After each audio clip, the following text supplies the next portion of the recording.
시간에 갈라디아 4장 말씀을 같이 나누면서 잠깐 나눴었는데요. 오늘은 전체적으로 갈라디아에 대해서 갈라디아 교회에 서신한 바울의 이 서신에 대해서 좀 포괄적으로 우리에게 무엇을 이야기를 하는지를 한번 나누고자 해서 이렇게 본문을 잡았습니다. 갈라디아 교회는 바울이 전도 여행을 하면서 이방인들에게 전도 여행을 하면 전도를 하면서 이 갈라디아에 좀 몇 교회를 세웠다라고 그렇게 전해지고 있습니다. 바울에게 있어서 중요한 것은요, 복음이 가장 중요했습니다. 바울은 오직 복음만 그렇게 전하고 복음이 전해지는 것에 대해서 자신의 목숨을 자신의 평생을 다 바칠 것을 하나님께 그렇게 약속을 하였습니다. 그리고 정말로 이방인들에게 바울 자신이 경험한 자신이 만난 예수 그리스도에 대해서 전하기에 아낌없이 헌신했습니다. 특별히 유대인들에게 전하는 것을 꺼리치거나 그렇게 하지는 않았지만 더 중점을 두고 마음을 가졌었던 건 이방인들이었습니다. 이방 지역 선교에 더 많은 애정을 가지고 있었고 애착을 가지고 있었습니다.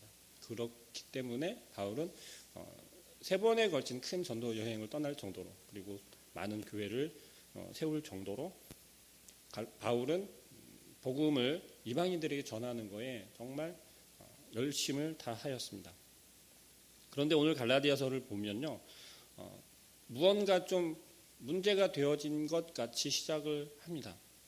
바울 서신은 전체적으로 보았을 때 어떤 식으로 시작을 하고 있냐면요, 안부를 묻는 인사글로 먼저 시작을 합니다. 참고로 바울은요, 전도 여행을 하는 이유도 있고 또 감옥에 갇히는 이유도 있기 때문에 자신이 세운 교회들에게 직접 찾아가서 권면하는 경우도 있지만 편지를 보내서 그 교회들에게 권면하고 사랑을 이야기하는 경우가 많았습니다. 그래서 신약 성경에 보면 바울 서신이 기록되어 있습니다. 그런데 그 편지에는 서두에 항상 그 교회 안부를 묻습니다. 빌라도 교회, 에베소 교회여 하면서 안부를 묻는 걸로 시작을 하는데요. 갈라디아서만큼은 그렇게 시작하지 않습니다. 무언가 조금 자신의 입장을 변론하거나 하나님의 혹은 예수님의 존재에 대해서 먼저 언급을 하면서 시작을 합니다. 1절에 보니까 그렇게 시작해요. 사람들에게서 난 것도 아니요 사람으로 말미암은 것도 아니요 오직 예수 그리스도와 그를 죽은 자 가운데서 살리신 하나님 아버지로 말미암아 사도된 바울은 이라고 이야기를 하면서요, 하나님과 예수 그리스도에 대한 것을 언급하면서 자기 자신을 소개하고 있어요. 내가 누구다라는 걸 소개하고 있는 거죠. 나 바울은 하나님으로 말미암은 것이다.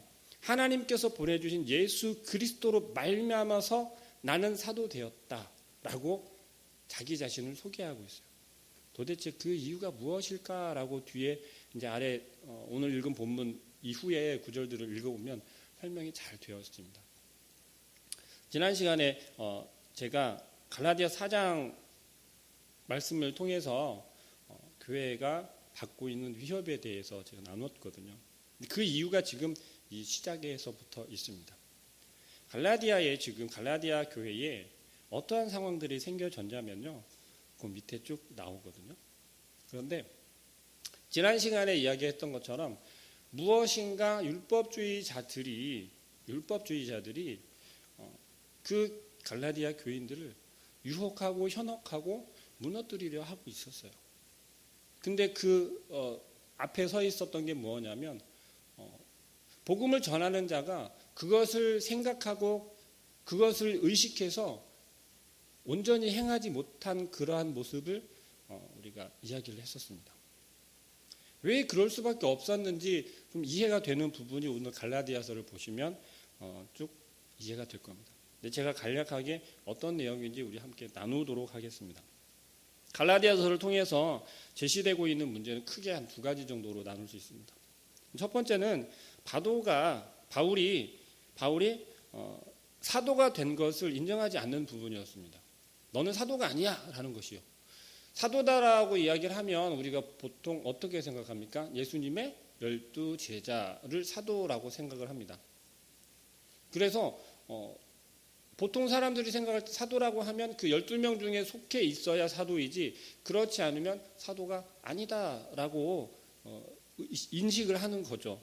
근데 바울에겐 이것이 조금 그 유대주의자들이나 혹은 다른 이방 종교들, 이방신들, 그들이 이야기라는 주장하는 한 부분이었어요. 바울은 사도가 아니잖아. 네가 복음을 전하는 복음은 그건 가짜야. 그건 진실이 아니야. 라는 거였죠. 바울에게 닥쳐온 것은 바로 그러한 것이었습니다. 그래서 바울이 이야기를 하는 예수 그리스도의 복음은 진짜가 아니고 오히려 그것을 무너뜨리게 하고 약하게 하는 거다라고 이야기를 하는 거예요. 왜냐하면 갈라디아서에서 두 번째로 이제 또 제시하는 문제가 바로 복음에 대한 거였거든요. 그게 이신칭의에 대한 이야기예요. 이신칭의가 뭐냐면 예수 그리스도를 믿음을 통해서, 예수 그리스도를 믿음으로 우리가 구원을 받는다라는 것이죠. 근데 그것이 의롭다라고 칭함을 받는 것이 내가 예수 그리스도를 믿기 때문에 나는 이제 의롭다가 아니라 예수 그리스도를 믿음으로 이제부터는 내가 하나님의 자녀가 되었다라는 것을 하나님께서 인정해 줄 때 비로소 내가 의인이 되는 거예요. 이건 조금 이따가 다시 설명을 드릴 건데요. 의인이 되었다라고 하는 것, 내가 의롭다라고 칭함을 받는 것, 그것이 이신칭의거든요. 그런데 그것이 우리는 내가 예수님을 믿기 때문에 나는, 쉽게 말해서 나는 믿는 사람이고 나는 신자이고 나는 하나님의 자녀다라고 내가 스스로 고백하게 된다는 거죠. 근데 그것이 아니라 내가 예수 그리스도의 부활을 믿음으로 죽고 십자가에 죽으시고 부활하심을 믿음으로 내가 구원을 받았다. 내가 그 예수 그리스도를 믿습니다. 이제부터 내가 변화된 삶을 살겠습니다. 이전에 내가 아니라 이젠 내 안에 예수 그리스도를 모시고 살겠습니다라고 고백할 때, 그리고 그렇게 살아갈 때 하나님께서 나를 이제는 너가 내 자녀다라고 인정해 주는 거죠. 그게 우리가 예수 그리스도를 믿습니다. 나는 구원 받았습니다라고 비로소 고백할 수 있는 거예요. 바울은 지금 그랬거든요. 예수님을 만남으로써 자기 자신이, 옛날에 바울은 버려버리고 옛날에 사울이 이제 버려버리고 이제 바울로 살아가는 거예요. 하나님의 이제 제자 되어서 하나님의 예수 그리스도의 온전한 사도가 되어서 살아가는데, 복음을 전하는데 다른 사람들은 그걸 인정하지 않고 딴지를 거는 거예요. 너는 진짜 사도가 아니잖아. 왜 네가 사도라고 그래? 네가 전하는 복음은 분명히 잘못되었을 거야. 봐봐. 바울이 전하는 복음에는 보니까 율법도 안 지켜도 된다고 하지, 할례를 안 받아도 된다고 하지, 할례를 받지 않은 이방인들에게 복음을 전하고 있어요. 유대인들이 바라봤을 때는 당연히 잘못된 거였어요. 당연히 쟤는 이상한 거예요. 바울은 이상한 거예요. 오히려 깨뜨리는 거예요. 무너뜨리는 거였어요. 자, 그러한 상황에서 갈라디아가 지금 흔들리고 있는 거예요. 갈라디아 교회 교인들이. 우리들에게 지금 찾아온 것과 동일합니다. 다시 말하면요, 단에서 선포되어지는 말씀을 우리가 온전히 하나님의 말씀으로 받아들이고 내가 그 말씀을 가지고 이제 변화된 삶을 살아가야 돼요. 그런데 옆에서 누군가가 이야기를 합니다. 너네 교회에서 전하는 말씀이 좀 이상하지 않아? 이렇게요. 뭐가? 너네 목사님 말씀 이렇게 설명한다면서? 우리가 흔히 접할 수 있는 거예요. 우리 마음속에 그러한 소리를 들었을 때 왜 혼란이 생기고 왜 고민거리가 생기나요? 그것은 우리 안에 확신이 없기 때문에 그래요. 우리 안에서 내가 믿고 있다라고 하는 확신은 있지만 하나님께서 나를 인정해 준다라고 하는 확신이 없기 때문에 단에서 선포되어지는 말씀에 확신을 갖지 못하는 거예요. 그 말씀을 통해서 우리가 변화되지 못하는 거라는 겁니다. 바울이 걱정하고 염려하는 건 바로 그거였어요. 왜냐하면 이방인들에게 전해진 복음은 어떨까요? 강력하고 더 간절하겠지만 그것보다 더 진실이라고 진리다라고 이야기를 하는 것들이 그들에게 전해졌을 때 그들은 현혹될 수밖에 없다라는 거예요. 왜요? 그 이방인들에게서는 간절함이 있잖아요. 어떻게든지 하나님의 자녀가 되기 위해서, 구원받기 위해서, 하나님 나라에 들어가기 위해서 어떻게 해요? 복음을 받아들였는데 그걸 더 완벽하게 할 수 있는 방법이 있다라고 그래요. 그게 뭐냐면 율법을 잘 지키고 할례를 받아야 한다라는 걸 지금 이야기를 하고 있어요. 그런데 예수 그리스도를 믿으면, 예수 그리스도의 부활하심을 믿으면, 예수 그리스도를 통해서 내가 죄의 문제가 해결이 되었다라는 걸 믿으면 할례는 아무 필요가 없고요. 율법을 지키는 것도 의미가 없어지는 거예요. 그런데 이방인들은 그걸 모른다는 거죠. 그 속에서 자꾸 유대인들은, 할례파들은 그들에게 와서 그걸 해야 한다라고 이야기를 하는 거예요. 바울이 전한 건 가짜야. 그건 잘못된 거야. 그거를 더 완벽하게 하려면 이렇게 해야 돼. 우리에게 다가오는 건 어떤 거예요? 신천지들 많이 오잖아요. 너네 말씀 정말 잘 알아? 제대로 알아? 이리 와봐. 내가 설명해 줄게. 우리가 알려줄게. 또 맨날 교회 가서 회개하지. 왜 회개해? 성경에서 그랬잖아. 잘못한 거 한번 해결되었다면서 해결된 문제를 왜 다시 회개하고 있어?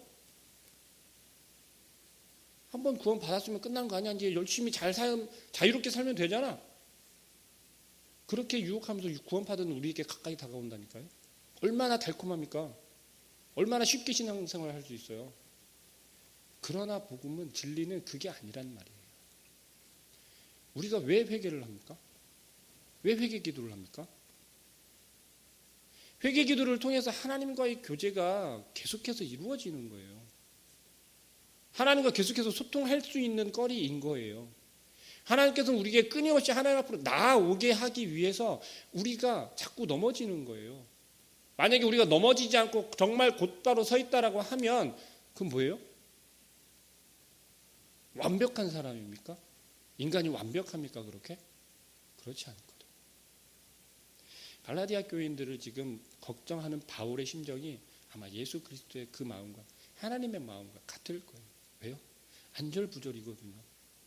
제대로 세워놓았다라고 생각했는데 그걸 지금 넘어뜨리고 뒤흔드는 것들이 자꾸 다가간다라는 거예요. 우리에게 지금 다가오는 것처럼요. 우리의 삶에서 자꾸 넘어뜨립니다. 어떻게 해요? 너 신앙인 맞아? 너 교회 다니는 사람 맞아? 너 교회 몇십 년 다녔다면서? 그러한 말로 우리에게 자꾸 비수를 꽂아요. 근데 왜 그게 비수가 됩니까? 그렇죠. 내가 정말 그렇게 못하고 있기 때문에 그래요. 내가 정말 그렇게 못하고 있다라고 생각이 드는 순간 어떻게 변하냐면요. 이젠 열심히 해야지, 똑바로 해야지라고 하면서 이 재단으로 나오는 게 아니라 다른 방법을 찾게 된다는 거예요. 왜요? 내 삶을 지키면서도 더 완벽하게 하기 위해서, 내 삶은 그대로 유지를 하면서 내가 정말 온전한 신앙을 하겠다라고 하는 마음에 자꾸 곁눈질하게 된다는 거예요. 다른 걸 더 보게 되고 세상에서 뭔가 더 완벽하게 할 수 있는 방법들을 찾아간다라는 거예요. 그러다 보면 어떻게 돼요? 진리를 무시한 채 세상에서 그럴듯한 것, 듣기에 좋아 보이는 것들을 따라서 우리가 그것에 귀를 기울이고 그러다 보면 시선을 두고 그러다가 우리의 마음을 빼앗겨 버린다는 거죠. 그럼 어떻게 됩니까? 우리가 지금까지 지켜왔던 그나마 정말 이만한 우리의 믿음도 신앙도 흔들려 버리는 거예요. 하나님께서는요, 우리에게 요구하시는 건 그게 아니에요. 우리가 가진 것을 가지고 그대로 하나님 앞에 온전히 나아오라는 거예요. 온전히 그냥 지키라는 거예요. 온전히 그걸 가지고 간절함으로 살아가라는 거예요. 그런데 자꾸 우리는 더 완벽해지려고 하고요. 더 어떻게 해요? 더 보여주려고 한다니까요. 뭘 보여주려고 합니까? 내가 신앙인이다라고, 내가 그리스도인이라고 보여주려고 그래요. 굳이 보여주려고 할 필요까지는 없어요. 나에게 주어진 것, 내가 지금 믿고 내가 하나님을 의지하는 그 모습 그대로라니까요. 그리고 그 속에 내가 하나님을 온전히 바라봅니다. 예수 그리스도를 통해서만 내가 구원받을 수 있습니다. 하나님의 자녀가 되었습니다. 라는 신앙의 고백이 끊이지 않으면 되는 거예요. 바울이 지금 보여주었던 것처럼 바울이 경험하면서 계속해서 증언하는 것처럼 그렇습니다. 지금 이 시대를 살아가는 우리들에게도 계속해서 진리를 뒤흔들고 우리들에게 이것이 진짜야 라면서 다가오는 요소들이 너무 많아요. 교회를 무너뜨리고요. 또 교회 안에서 우리 성도들을 무너뜨리고요. 성도들 간의 관계를 계속 무너뜨리고요. 제단을 무너뜨리고요. 하나님께서 우리에게 요구하시는 것은 다른 게 아닙니다. 오직 복음을 지키는 것. 복음의 진리 안에서 우리가 흔들림 없이 서 있는 것이에요. 율법을 소중하게 여기고 율법을 지켜야 한다라고 하는 지금 다시금 몇 년 전에 율법주의가 다시 이렇게 표면으로 올라온 적도 있었어요. 그게 이제 흔히 말하는 절기를 지키고 우리가 왜 그 명절을 지키는 것처럼 절기를 지켜야 한다, 지키면 안 된다 그러한 이야기들이 많이 수면으로 올라와서 이야기가 되었었어요. 냉정하게 이야기를 하자면요, 중요합니다. 절기가 굉장히 중요하죠. 왜냐하면 하나님께서 역사하시고 하나님께서 이스라엘 백성들과 함께 하였고 함께 역사하셨던 그러한 거이기 때문에 중요해요. 하지만 그거보다 더 중요한 건 뭐냐면 그것을 완성시킨 게 무엇이냐는 거죠. 지금 우리가 하나님의 나라를 완성시켜 나아가고 있잖아요. 그렇죠? 하나님의 나라가 이미 우리에게 임했고 우리는 그것을 살아가면 되는 거죠. 그렇죠? 그런데 왜 우리가 그것을 못 누리고 못 살아가고 있습니까? 우리 안에 확신인 거예요. 내가 하나님을 향한 마음, 나의 하나님에 대한 마음. 이미 구약시대 때 이스라엘 백성들과 함께했던 그 하나님께서 현대 21세기를 살아가고 있는 지금의 나와도 함께 살아가고 있다라고 하는. 그런데 우리가 그게 누구 때문이에요? 예수 그리스도 때문이에요. 예수 그리스도의 희생 때문에, 죽으심 때문에 우리가 지금 하나님과 함께 살아갈 수 있는 거예요. 다시 말하면 하나님의 나라를 우리가 완성시켜 나가고 있다는 거예요. 그 과정 속에서 우리를 뒤흔드는 건 당연히 많이 있을 거예요.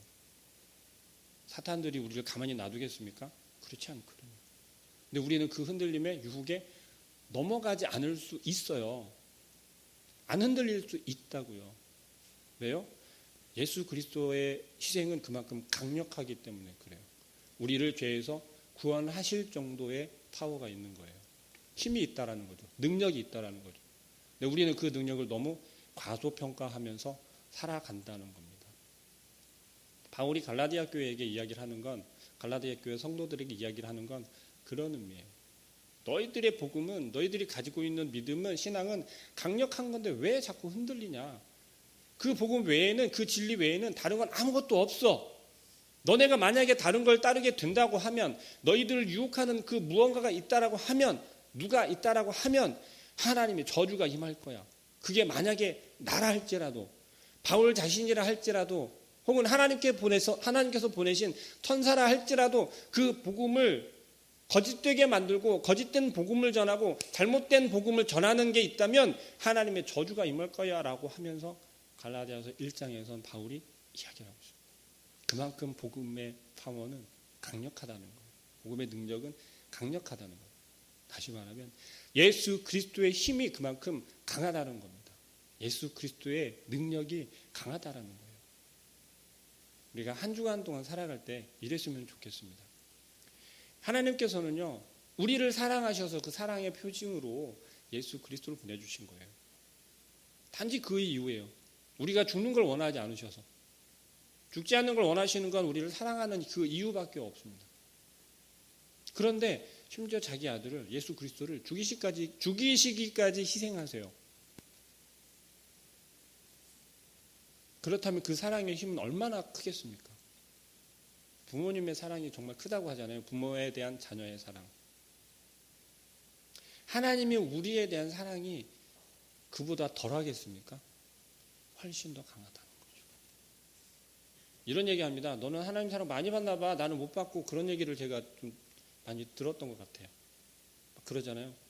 누가 잘 되는 걸 보면 너는 정말 하나님이 널 많이 사랑하시나 봐. 나는 왜 이렇게 사랑 안 하실까? 우리가 흔히 그냥 너무도 쉽게 이야기를 한다는 거죠. 아니요. 하나님의 사랑은요, 하나님께서 사랑하시는 방법은요, 조금 더 우리 현실적으로 하나님께서 우리에게 역사하시는 방법은요, 개개인마다 다 다르다라는 거예요. 똑같다라고 하면 똑같이 살아가야죠. 그죠? 하나님께서 너에게도 주신 거, 나에게도 주신 거 똑같은 걸 주셨어요. 그런데 왜 다르게 표현이 되고 다르게 나타날까요? 우리에게 있는 거예요. 우리에게. 우리 목사님 얘기하잖아요. 우리의 그릇만큼 우리에게 주어지는 거다라고요. 말씀이 우리에게 다가올 때도 마찬가지. 우리가 얼마나 준비하고 있고 우리가 얼마나 마음을 넓게 가지고 있느냐에 따라서 이 말씀이 우리에게 역사하는 크기가 달라진다는 거죠. 예수 그리스도의 능력이 우리의 삶 가운데 나타날 때 얼마나 크게 나타나고 영향력 있게 나타나느냐는 우리에게 달려있는 거예요. 우리가 얼마나 그 예수 그리스도를 강력하게 믿고 있느냐, 아니면 그냥 적당히 믿고 있느냐, 아니면 그냥 종교 생활을 하는 것처럼 그냥 그렇게 믿고 있거나. 이 시간에 함께 온 우리 성도님들께서는 이랬으면 좋겠어요. 예수 그리스도의 능력을 정말 강력한 능력으로 믿고 그 능력을 강력하게 의지하면서 담대하게 살아가는 그런 우리 성도님들 되었으면 좋겠습니다. 기도하겠습니다. 사랑하는 하나님, 하나님께서는 우리를 사랑하셔서 또한 우리가 죽기를 바라는 것이 아니라 우리가 새롭게 회복하기를 원하셔서 예수 그리스도를 이 땅에 보내주시고 희생하시기까지 우리를 사랑하신 그 아버지 하나님의 사랑을 너무나도 감사합니다. 우리의 삶 가운데서 아버지 하나님께서는 우리와 함께하여 주시고 예수 그리스도를 통하여서 우리가 온전히 살아가기를 원하시는 하나님의 뜻을 우리가 깨닫기를 원합니다. 그러나 주여, 미련한 저희들 그 예수 그리스도를 의지하기보다는, 우리를 사랑하시는 하나님을 의지하기보다는 세상의 방법으로 우리 앞에 놓여져 있는 문제들로 우리가 자꾸만 넘어집니다. 주님, 우리가 좀 더 담대하게 하여 주시고 더욱더 확신한 믿음을 갖게 하여 주시어서 흔들리지 않고 우리의 맡겨진 삶을 능력 있게 힘 있게 살아갈 수 있도록 주님 역사하여 주시옵소서. 우리가 온전히 아버지 하나님만 의지하고 아버지 하나님의 자녀로서 온전히 누리게 하여 주시고 하나님과 함께 한다라는 확신을 가지고 살아갈 때, 복음의 능력을 가지고 살아갈 때 이미 하나님 나라는 임하였고 우리가 그 하나님의 나라를 누리며 살아갈 수 있다라고 하는 확신을 가지고 하나님과 함께 살아갈 수 있는 그런 우리 성도님들 될 수 있도록 주님 축복하여 주시옵소서. 예수 그리스도의 이름으로 기도합니다. 아멘.